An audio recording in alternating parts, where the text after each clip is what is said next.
Hello guys and girls, and welcome back to another 7 Days to Die guide. Do you ever get tired of putting circles upon circles of spikes around your base to help you against those zombie hordes? Well, besides spikes and fences, Alpha 16 brought us some new toys to boost our defenses. So in this video, we will go over all the traps that are currently in the game. So let's get right in. Before I start explaining these traps to you guys, I highly encourage you to learn all about electricity because most of these traps are powered by it. I will leave a link in the description to my electricity guide as well as in the upper right corner of the screen. Alright, I will start by explaining from the most basic traps to more complicated. First up, we got spikes. Wood spikes and wood log spikes. They are the most basic types of traps used to defend your structures by impaling zombies or players. Once a zombie or a player enters inside one of these spikes, they are slowed and begin to lose health as well as short time after they get out. Zombies inside wood spikes have high chance being dismembered, making them into crawlers. While spikes are dealing damage, they lose durability and visually start to break. Both of them can be repaired, but only wood log spikes can be upgraded all the way to steel. Next up, barbed wires. Barbed wire and barbed fence wire are traps used to considerably slow down your enemies while dealing minimal amount of damage, perfect for landing that headshot. They also lose durability while slowing down whoever's in it, but it also doesn't have a lot of HP. Few zombie hits and it breaks. Because they deal minimal damage, they need more time to dismember zombies. Key feature of barbed wire is that it can be barely seen, making it easy to camouflage and combine with other traps. Also, barbed fence costs less iron and slows down more. Moving on, first trap that uses electricity. Pressure plate 1x1. There are two types of pressure plates, 1x1 and 1x5, which we will go over in a minute. Pressure plate 1x1 is crafted inside workbench and requires you to learn switches and triggers level 1 perk. Now the pressure plate serves to trigger other traps to power. Shotgun turret in this example. Entering inside pressure plate, we are given some options to configure the trap. Power delay is how much time needs to pass after you stand on the pressure plate in order to power the trap that is connected to the pressure plate. And the power duration is how much trap that is connected to the pressure plate is going to be active after it's powered. You can connect as many pressure plates as you want, making them into one long pressure plate, and no matter where you stand, they will activate other traps. Trip wire post is trap similar to pressure plate and it serves to power other traps. It needs to be connected with 2 or more trip wire posts so the wire shows, otherwise it won't work.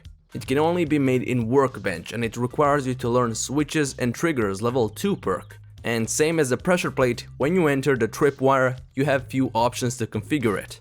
Pressure plate 1x5 is practically the same as 1x1 pressure plate. It serves to power other traps. It's just wider. You will need a workbench and switches and triggers perk level 2 to make it. It's worth mentioning that 1x5 pressure plate costs slightly less materials to make in the long run. If you try to disassemble pressure plates, they will be activated with each hit, but after disassembling, it will just give you some materials back and not the pressure plate. Moving on to more lethal traps. First up, dart trap. This trap, when activated with pressure plate, this example, it launches deadly darts that cause damage on the impact and bleeding for 50 seconds, making it very deadly if combined with slowing traps. In order to work, all range traps require you to put and lock required ammo inside. Steel dart in this example, they are made inside a forge and require anvil. Dart trap is made in workbench and requires you to learn ranged traps level 1 perk. If you don't connect dart trap to trap that activates it, it will shoot darts non-stop, wasting the darts, so keep an eye on that. It is not possible to disassemble this trap, only scrap it. On top of the dart trap, we have shotgun turret. When this trap is activated, it automatically focuses on enemy and shoots him with shotgun shells or slugs, depending on what ammo type you put inside it. Turrets by themselves don't have huge range, but it's enough to keep you pretty safe from danger. Now, because this trap is higher tier, when you enter inside it, you have additional options to configure. In the targeting tab, you can actually choose who should turret shoot. Self, allies, strangers or zombies. You can pick them independently. Below the ammo section, there is camera preview which you can click on and manually control the turret. While controlling, you can point in what direction turret should be pointing, or you can shoot with it yourself.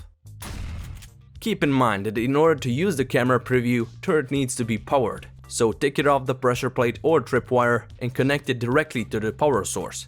In order to craft the shotgun turret, you will need a workbench and range traps level 2 perk. Also, turret doesn't need to be powered by pressure plate or tripwire. If you want, you can directly connect it to the power source, and it will be on all the time. Also, the turret can be disassembled, only scrapped.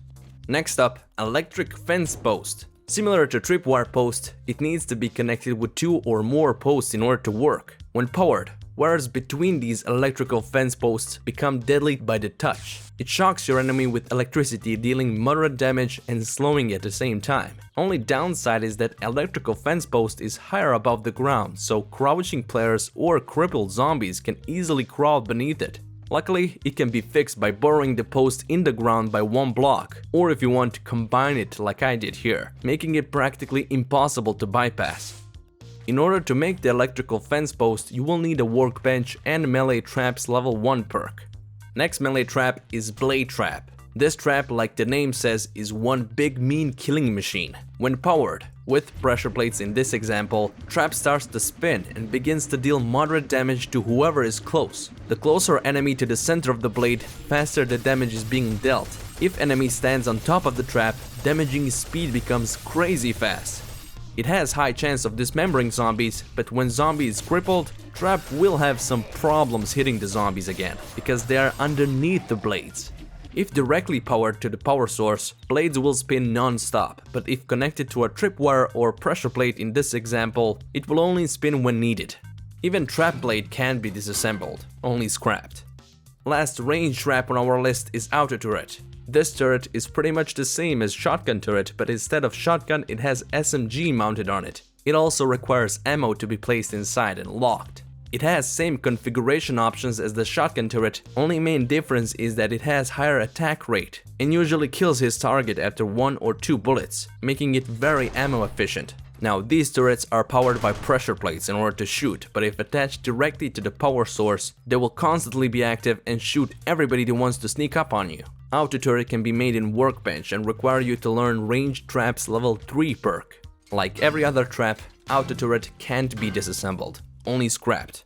Above the turrets, we have motion sensor. When powered, it searches and recognizes movement of every enemy that passes by, thus powering other devices that are connected to it, speaker and spotlight in this example. Inside the motion sensor, you can configure who you want for the sensor to recognize, and I highly recommend you to use the camera preview to adjust the angle which the camera will face. You don't want any spots that enemy can sneak through. In order to craft the motion sensor, you will need workbench and switches and triggers level 3 perk. Behind the motion sensor, we have speaker. When powered, speaker makes loud noise to warn you about incoming danger. One thing you do not want to do with speaker is connect it directly to the power source, because it will make noise non-stop and potentially drive you nuts. Connect it to the pressure plate, tripwire or motion sensor in this example to make noise whenever motion sensor picks up enemy movement. To craft it, you will need workbench and electricity basics level 2 perk. Keep in mind that if you want for some reason to power off all these traps and contraptions, you can connect the main power line that's going through the power source to the switch. This way you can power everything with one flip of a switch. Neat.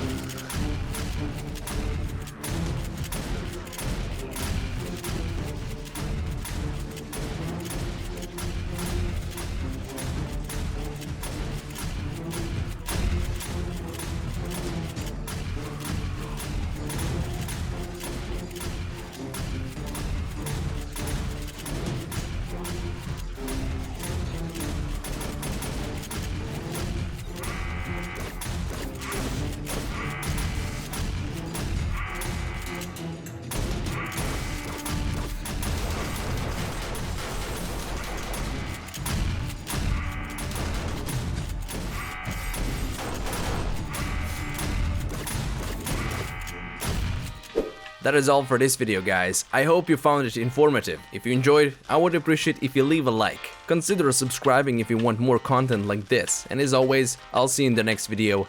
Peace out.